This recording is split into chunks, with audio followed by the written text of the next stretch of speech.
Terima kasih Yang Mulia. Nanti. Saudara ahli, sepanjang yang kami simak keterangan saudara di persidangan ini, apakah benar saudara ahli psikologi sosial?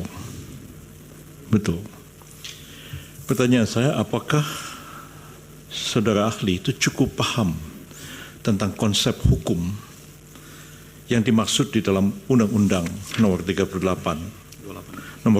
tahun 1999 tentang penyelenggaraan negara yang bersih, bebas, kolusi, korupsi, dan nepotisme. KKN itu adalah sebuah konsep hukum dituangkan dalam undang-undang. Apakah saudara cukup paham konsep hukum itu sehingga saudara berani mengambil satu kesimpulan bahwa KKN yang kita benci sekarang kembali lagi? Atas dasar apa saudara menilai itu?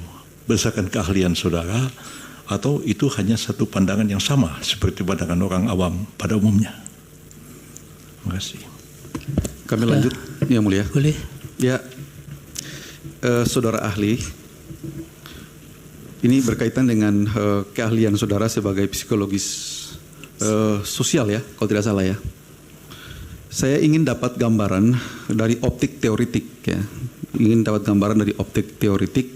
Tadi kalau tidak salah kami mencoba untuk meng-underline satu statement penting dalam persidangan ini, politik tanpa nalar. Jadi seolah-olah resultante dari pelaksanaan politik kita hari ini dengan segala hasilnya, segala implikasinya itu, barangkali basisnya itu mungkin sebagian besar itu tanpa nalar. Kalau ini berkaitan dengan preferensi politik. Sebagaimana yang kita ketahui, kaidah pelaksanaan pemilu kita yang sangat esensial saat ini, salah satunya adalah rahasia. Kita nggak pernah tahu orang itu memilih siapa, dengan dasar apa, dengan motivasi apa. Sehingga bagi kami sedikit janggal kalau andaikan itu bisa diterabas secara teoritik untuk bisa kira-kira ada bangunan argumentasi seperti yang disampaikan itu untuk bisa mencerahkan kita. Itu dari mana asal dasarnya seperti itu? Mungkin kami ingin mendapatkan penjelasan dari saudara ahli. Terima kasih. Baik, dari termohon ada pertanyaan? Terima kasih majelis kepada ahli. Pertanyaan utamanya atau pada pokoknya adalah dalam teori voting behavior atau perilaku memilih itu ada dua faktor yang sangat berpengaruh. Tadi ahli menyatakan banyak pengaruhnya karena faktor deprivasi relatif. Tetapi ada juga secara teoritik yaitu predisposisi, sesuatu yang sudah tertanam di dalam benaknya pemilih ya. Misalkan begini, persepsi tentang bahwa Jokowi itu orang baik, maka kemudian orang yang didukung oleh Jokowi adalah orang baik. Ketika ada persepsi tentang apa yang dilakukan Jokowi jelek, maka kemudian ada perlawanan terhadap orang yang menyatakan Jokowi jelek. Yang berikutnya juga, sebagaimana sudah saya tanyakan juga pada ahli yang kemarin, bahwa dari pemilu presiden sejak 2009, 2014, 2019 sampai 2024, satu-satunya orang yang selalu muncul dari dalam pilpres adalah namanya Prabowo Subianto. Sehingga bisa jadi itu masuk dalam kategori predisposisi pemilih, bahwa nama itu sudah tertanam sejak lama dalam benak pemilih. Pertanyaan saya, apakah semata-mata perilaku memilih dipengaruhi oleh deprivasi relatif? Apakah kemudian faktor predisposisi yang tertanam sejak lama tidak berpengaruh? Saya kira itu. Terima kasih. Dari hakim ada? Cukup. Silakan Ibu. Baik, terima kasih. Sebelum saya menjawab, mungkin saya harus memberi penjelasan tentang pengertian deprivasi.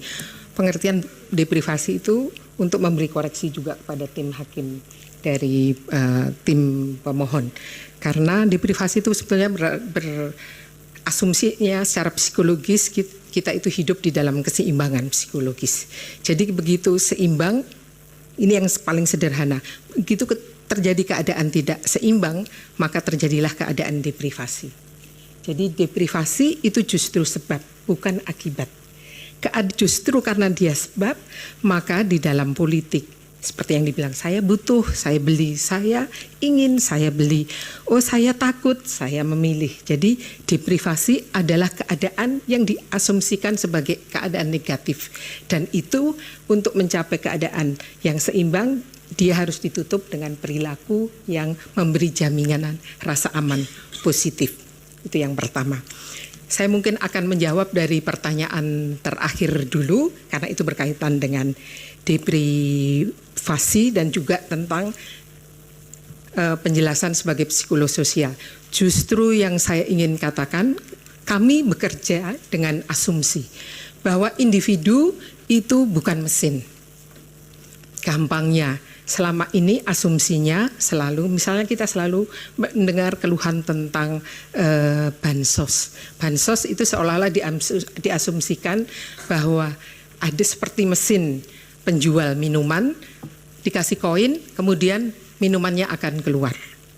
Saya haus, saya beli, kemudian minumannya keluar. Justru di dalam psikologi sosial, kami tidak hanya melihat faktor individual. Kami meletakkan di dalam faktor yang lebih kompleks bahwa individu dia hidup di dalam sejarah.